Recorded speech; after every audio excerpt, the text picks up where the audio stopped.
Hey, this is Andrew Brown, and in this video, we're going to take a look at setting up DynamoDB, but not using the simple table and using the full CloudFormation that we can utilize. So I'm going to go ahead and make a new folder here, and this one's going to be called Basic, as we're going to set up a basic DynamoDB table. It's not simple, as in because we can actually do more configuration here.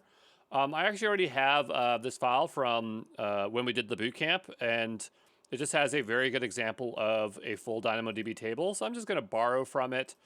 And we do a lot of CloudFormation in this course, so I don't feel like we're missing out on much. We can go over here to CFN and take a look at the table definition.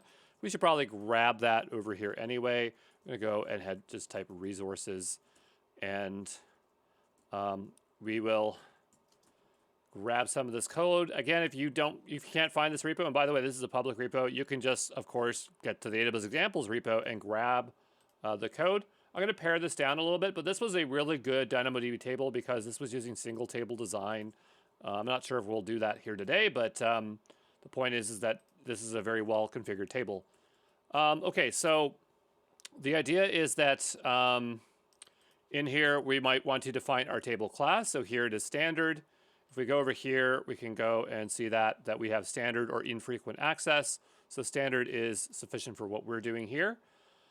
And we have our billing mode. So that's really important. I'm going to bring that up. And so you can see that we are doing provisioned. So if we had another billing mode here, this could be provision or I believe on demand or pay per request, which is, I suppose, that's the on demand mode there.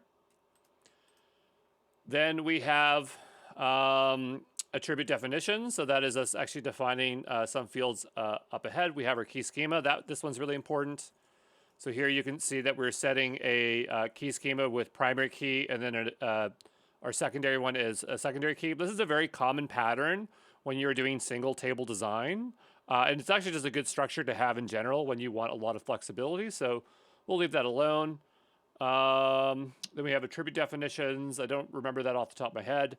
We have provision throughput. This is important because this maps to our provision mode. 5 and 5 is the standard that you normally would get if you spin up a new DynamoDB table. So we'll stick with that.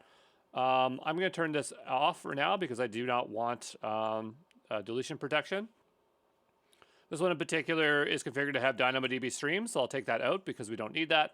Here we have a global secondary index, which allows us to set up a second table. For now, we'll keep it simple and remove this out of here. So yeah, we define our attribute definitions here. And so we have our primary key and our secondary key, but if we had other ones, we could define them here as well. So I could go here and say something like fruit, and we could say vegetable. And so that would set us up with some initial fields. So let's go ahead and see if this works as expected. So I'm going to go ahead and just make a new folder here, call it bin. And actually, I'm going to keep it simpler than that. No, we'll keep bin because we might end up putting other things in here, but I'm going to go ahead and have a deploy file in here. I'm just trying to think of something where we have a script that we can borrow from, maybe from data streams. We'll go ahead and copy this one. We'll bring it into our basic here. We'll change this over to DB basic. This I want to bring over a little bit more than just that because I want to make sure we're referencing that file correctly because it's in a subdirectory here. So I'm going to go into our other deploy one, which was SAM. I just want to copy this root here. I wouldn't mind bringing over the set-e as well. We'll have our root path, and then the idea is that we will assemble our template file. So I'm going to go ahead and just say template path here. Whoops. I thought we would have had it in this one. Maybe it's in the build. Here we go. And so I'm just going to paste that in here. And then I just want to replace this with sign or $sign template path. I'm not sure why we do it that way because I'm pretty sure we could just pass the $sign template path, but whatever, that's fine. We'll just stick with what we have here. And so this should, in theory, work. I'm going to go ahead and chmod this.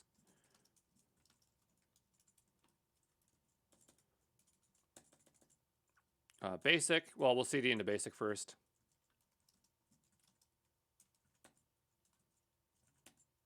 bin deploy. Okay, and then we'll go ahead and deploy this. Still says data streams up here.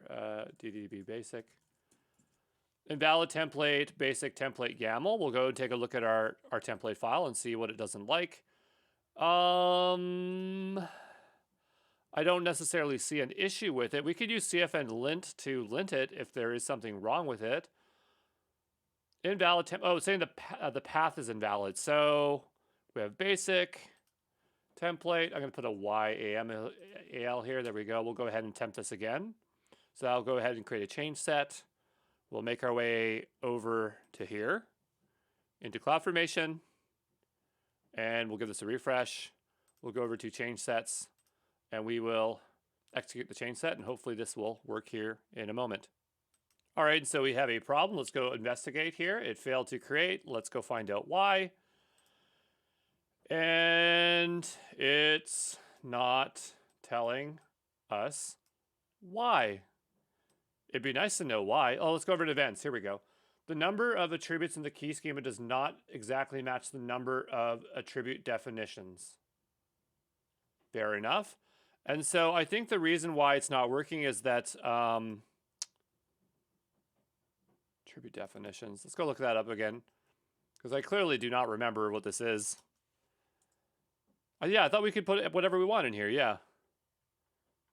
Key schema. So yeah, we have our hash and our range, and then they're repeated again, and then we can have our additional ones. But I guess the thing is that these ones are being used down here in our global secondary index. So basically it's not any fields, it's whatever we're using as keys. So I'll take these ones out. I was mistaken, I'm sorry. And we'll go ahead and just delete this. Okay, we'll wait for that to delete.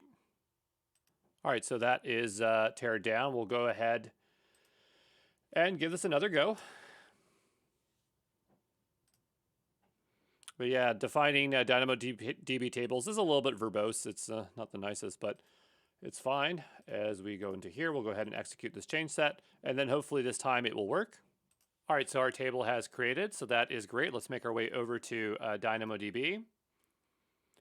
And we'll go to our tables, and now we can see we have ourselves a table, primary key, sort key. This is all good.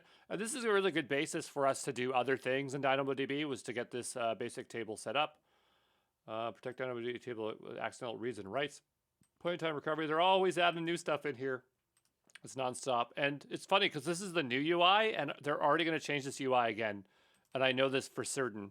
So AWS, who's ever there on the design team, please stop changing things every 2 minutes.